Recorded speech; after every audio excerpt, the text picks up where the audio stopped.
UP में SIR के तहत मतदाता सूची की लिस्ट जारी होगी। 6 फरवरी तक मतदाता अपने दावे आपत्ति जमा कर सकेंगे। यूपी में 6 मार्च को वोटर्स की फाइनल और आखिरी लिस्ट आएगी। 4 नवंबर से वोटर लिस्ट के विशेष गहन पुनरीक्षण की प्रक्रिया शुरू की गई थी। आज सुप्रीम कोर्ट में एसआईआर मामले पर सुनवाई। सुप्रीम कोर्ट एसआईआर प्रक्रिया की संवैधानिकता को चुनौती देने वाली याचिकाओं पर सुनवाई करेगा। उत्तर प्रदेश कैबिनेट में फेरबदल की अटकलें तेज। सोमवार को योगी आदित्यनाथ ने दिल्ली में पीएम मोदी, शाह और अन्य से की मुलाकात। बांग्लादेश में एक और हिंदू की हत्या, राणा प्रताप बैरागी को गोली मारकर जान। बांग्लादेश में नहीं थम रही हिंदुओं के खिलाफ हिंसा, 18 दिन में 6 हिंदुओं का मर्डर। बांग्लादेश में आम चुनाव के ओपिनियन पोल में बीएनपी काफी अच्छी बढ़त। सर्वे में 70% मतदाताओं ने बीएनपी को अगली सरकार बनाने के लिए पसंद किया। बांग्लादेश में छात्र नेता शरीफ उस्मान बिन हादी की हत्या मामले की अंतिम चार्जशीट 7 जनवरी को फाइनल की जाएगी। अंतरिम सरकार ने न्याय का भरोसा दिया। बांग्लादेश में जमात इस्लामी के उम्मीदवार का नामांकन रद्द होने पर हिंदू महिला अफसर पर पार्टी के कार्यकर्ता ने अभद्रता की। लगातार मिल रही है धमकियां। इंदौर में प्रदूषित पानी से 10 लोगों की मौत पर बीजेपी कांग्रेस में टकराव। कांग्रेस की फैक्ट फंडिंग टीम ने भागीरथपुरा जाने की एक और कोशिश की। टीम में पूर्व मंत्री सज्जन सिंह वर्मा और 2 मौजूदा विधायक शामिल हैं। इस मामले में हाईकोर्ट इंदौर बेंच पीआईएल पर सुनवाई करेगा। आज पहली 2 याचिकाओं पर और 29 जनवरी को तीसरी याचिका पर होगी सुनवाई। गांधीनगर में टाइफाइड के 18 और मरीज आए सामने। दूषित पानी की वजह से अब तक 108 लोग बीमार। सोमनाथ पर गजनवी के आक्रमण के 1000 साल। मोदी ने लिखा, ये विध्वंस नहीं, हमारे स्वाभिमान की गाथा।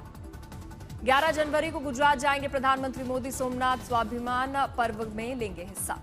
भारत जर्मनी रणनीतिक साझेदारी को नई गति। 12 से 13 जनवरी तक पीएम मोदी के आमंत्रण पर चांसलर फ्रेडरिक मर्ज का भारत दौरा। जाएंगे अहमदाबाद और बेंगलुरु। क्रिकेट के बाद अब गोल्फ में भी बांग्लादेशी खिलाड़ियों का विरोध। पीजीटीआई के प्रेसिडेंट कपिल देव ने कहा, टूर में भागीदारी पर अभी कोई फैसला नहीं। बीजेपी नेता शुभेंदु अधिकारी बांग्लादेश के विश्व कप में खेलने पर कहा, बीसीसीआई के अधिकारी स्थिति को संभालने में सक्षम है। कांग्रेस नेता अधीर रंजन चौधरी ने बांग्लादेश द्वारा मुस्तफिजुर रहमान के बाहर होने पर आईपीएल ब्रॉडकास्ट पर रोक को बताया गलत। कहा, खेल में हिंदू मुस्लिम का भेदभाव अनुचित। बंगाल चुनाव से पहले ममता बनर्जी ने अपने जन्मदिन पर बड़ी सौगात दी। 5 किलोमीटर लंबे गंगा सागर सेतु की रखी आधारशिला। केंद्र पर भी किया हमला। मोहम्मद शमी और उनके भाई को चुनाव आयोग का समन। कोलकाता में पेश होने को कहा। यूपी पुलिस भर्ती के लिए अभ्यर्थियों को बड़ी राहत। योगी सरकार ने आयु सीमा में दी 3 वर्ष की छूट। केजीएमयू लव जिहाद आरोपी के मां बाप गिरफ्तार। छात्रा का धर्मांतरण कराकर निकाह की साजिश। फरार डॉक्टर पर 50,000 का इनाम। पटना में बिहार के डिप्टी सीएम सम्राट चौधरी ने केंद्र की परियोजनाओं का जिक्र किया। कहा, बिहार में लगभग 7.5 लाख करोड़ की रेलवे और सड़क परियोजना चल रही है।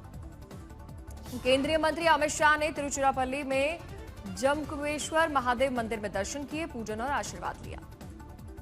पंजाब के पूर्व डिप्टी सीएम सुखबीर बादल ने पंजाब की कानून व्यवस्था पर सवाल उठाए। सोशल मीडिया पर हाल ही में हुई दुर्घटनाओं का जिक्र किया। दिल्ली दंगा केस में शर्जील उमर की खारिज जमानत पर सियासत। बीजेपी बोली, चिकन नेक काटने की बात करने वाले का अब हिसाब। 15वीं बार जेल से बाहर आया गुरमीत राम रहीम। डेरा प्रमुख की पैरोल पर कांग्रेस ने उठाए सवाल।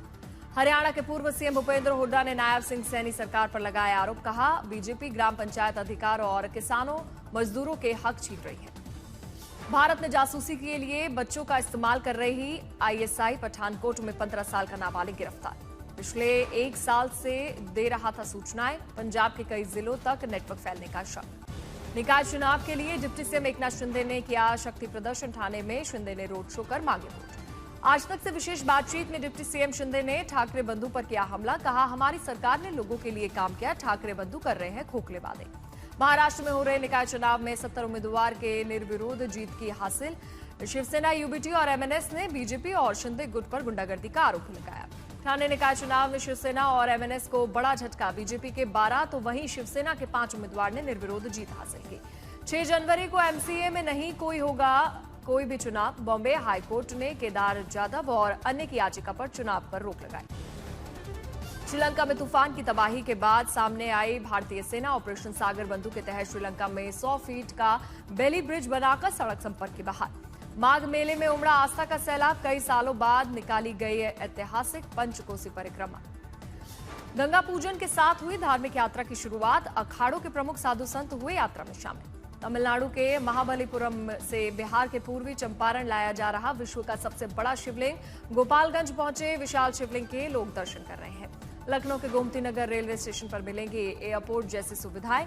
यात्रियों को मिलेंगी शॉपिंग कॉम्प्लेक्स और लॉन्ज जैसी कई सुविधाएं।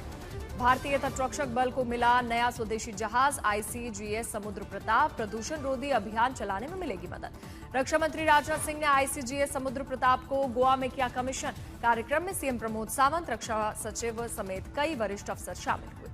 दिल्ली में उपराष्ट्रपति सीपी राधाकृष्णन ने एनसीसी के गणतंत्र दिवस शिविर 2026 में लिया हिस्सा। एनसीसी कैडेट्स को किया संबोधित। उपराष्ट्रपति अपने संबोधन में कहा, ऑपरेशन सिंदूर और आपदा राहत अभियानों में एनसीसी कैडेट्स की सेवा सराहनीय। दिल्ली में भीषण ठंड के बीच सेना के जवान कर रहे गणतंत्र दिवस 2026 परेड की तैयारी। दिख रही है अनुशासन और एकरूपता। केदारनाथ में सीजन की दूसरी बर्फबारी। सफेद चादर में लिपटी बाबा केदार की नगरी। बर्फबारी के बीच मनोहर दिखी बाबा केदार की नगरी। बर्फबारी से बढ़ी ठंड। जम्मू कश्मीर के कुपवाड़ा में भारी बर्फबारी के बाद सड़क से हटाई जा रही है बर्फ।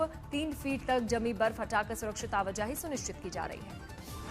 हिमाचल के चंबा में भारी बर्फबारी के बाद पहाड़ियों पर चांदी सी सफेद चादर बिछी हुई है। सीजन की पहली स्नोफॉल से खिले लोगों के चेहरे। पुंछ में भारी बर्फबारी के बाद हालात सामान्य करने की कोशिश जारी। प्रशासन और सेना की टीमें सड़कों से बर्फ हटाने में जुटी। आगरमालवा में कड़ाके की ठंड से लोगों का बुरा हाल। स्थानीय अलाव का लेकर सहारा ले रहे हैं। झारखंड के रामगढ़ में दिख रहा शीतलहर का प्रकोप। कड़ाके की ठंड में स्कूल जाने को मजबूर बच्चे। राजस्थान के सीकर में ठंड और कोहरे का डबल अटैक। न्यूनतम तापमान लगभग 0 के पास पहुंचा। कोहरे और कड़ाके की ठंड से कांपा मध्य प्रदेश। सुबह सुबह कोहरे की चादर में राजधानी भोपाल। दमन में शॉर्ट सर्किट से 2 पैकेजिंग कंपनियों में लगी आग। कड़ी मशक्कत के बाद फायर ब्रिगेड ने पाया काबू। गुजरात के वालसाड में नेशनल हाईवे पर चलती कार में लगी भीषण आग। घटना में बाल बाल बची कार। आंध्र प्रदेश के कोनासीमा में ओएनजीसी के तेल के कुएं से संदिग्ध गैस रिसाव से मची अफरा तफरी। अधिकारी हालात पर काबू पाने में कर रहे हैं कोशिश। एमपी के गुना में प्रेम प्रसंग पर विवाद। पुलिस की आंखों में मिर्ची झोंककर लोगों ने हाईवे पर दौड़ा कर पीटा। घायलों का इलाज जारी। हरियाणा के नूंह में दिल्ली मुंबई एक्सप्रेसवे पर कार पलटने से 5 लोग फंसे। हादसे में कार का पिछला हिस्सा क्षतिग्रस्त हुआ। स्थानीय लोगों ने सभी को सुरक्षित बाहर निकाला। गुजरात के अमरेली में नकली खाद फैक्ट्री का भांडाफोड़। छापेमारी के बाद फैक्ट्री मालिक फरार। पुलिस तलाश में जुटी। पटना में कपड़े चुराने के शक में मॉल में युवक की बेरहमी से पिटाई की गई। Video viral. पुलिस ने 2 आरोपी को किया गिरफ्तार। दिल्ली के लक्ष्मीनगर में ट्रिपल मर्डर की वारदात आई सामने। बेटे ने मां और भाई बहन को मारकर फिर थाने में किया सरेंडर। ग्रेटर नोएडा में युवक की पीट कर हत्या। गाड़ी हटाने को लेकर हुआ था विवाद। पुलिस ने 2 आरोपियों को हिरासत में लिया। फर्जी यूपीएससी रिजल्ट पर मसूरी में आईएएस की ट्रेनिंग लेने पहुंचा युवक। अकेडमी में मचा हड़कंप। जांच में जुटी पुलिस। आगरा में एसएन मेडिकल कॉलेज में रैगिंग का मामला सामने आया। एमबीबीएस छात्र से मारपीट हुई। मुकदमा दर्ज। दिल्ली एनसीआर में चंद मिनटों में 2 पहिया वाहन चोरी करने वाले जुड़वा भाइयों के गिरोह का भांडाफोड़। पुलिस ने कई बाइक किए बरामद। झारखंड के गढ़वा में शक के आरोप में बेटे ने पिता की कुल्हाड़ी से हत्या की। पुलिस ने 24 घंटे में मामले का खुलासा कर आरोपी बेटे को गिरफ्तार किया। सूरत साइबर सेल में बड़ी कामयाबी। साइबर धोखाधड़ी के शिकार हुए पीड़ितों को 2025 में लौटाए 30 करोड़ 39 लाख रुपए। झारखंड के चतरा में पुलिस ने तुड़ाक जंगल से 32 ग्राम ब्राउन शुगर के साथ 5 तस्करों को गिरफ्तार किया। कार और मोबाइल जब्त भी किया। बिहार में अतिक्रमण के खिलाफ लगातार हो रही है कार्रवाई। मुजफ्फरपुर में अवैध मकानों पर चला बुलडोजर। नागपुर में गर्लफ्रेंड को लेकर विवाद में दोस्त ने ली अपनी ही दोस्त की जान। पुलिस ने नाबालिग सहित 5 आरोपियों को किया गिरफ्तार। झांसी में पहली महिला ऑटो ड्राइवर का खौफनाक अंत। सड़क पर मिली खून से लथपथ लाश। पुलिस कर रही है मामले की जांच। कौशाम्बी में युवती के साथ दुष्कर्म का मामला आया सामने। पुलिस ने आरोपी को गिरफ्तार किया। हापुड़ में हाईवे पर जा रहे ट्रक से गिरी सफेद धातु को चांदी समझकर लूटने में जुटी भीड़। सोशल मीडिया पर वीडियो हो रहा है वायरल।